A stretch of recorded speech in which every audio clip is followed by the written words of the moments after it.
Maligayang pagbabalik, munting mga puso at lumalaking isipan, umupo tayo sa tabi ng ilawan. Pagkatapos magkasala ni Adan at Eva, dumami ang tao sa mundo.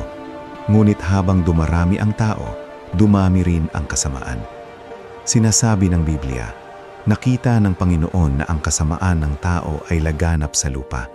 Hindi lamang sila nagkakamali. Ang kanilang mga puso ay palaging nakahilig sa kasamaan. Lumaganap ang karahasan. Lumaki ang kayabangan. Ang mundong minsang napakabuti ay naging malalim ang pagkasira. At ang Diyos ay banal. Hindi niya binabaliwala ang kasalanan. Kaya nagpasya ang Diyos na magpadala ng baha upang linisin ang lupa. Ngunit may isang taong nakasumpong ng biyaya sa paningin ng Panginoon. Ang kanyang pangalan ay Noah. Hindi siya perpekto, ngunit siya ay nagtiwala sa Diyos. Sinabi ng Diyos sa kanya, gumawa ka ng isang arka, isang napakalaking sasakyang kahoy. Sa loob ng maraming taon, nagtayo si Noah habang siya'y tinutukso at pinagtatawanan. Ngunit siya ay sumunod. Dinala ng Diyos ang mga hayop sa arka, tigdalawa ng bawat uri.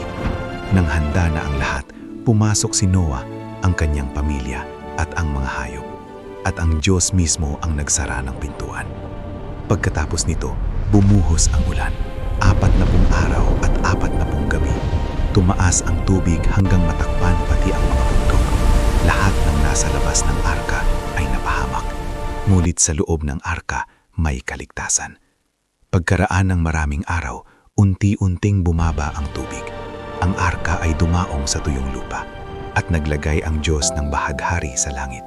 Isang tanda ng kanyang tipan, isang pangako.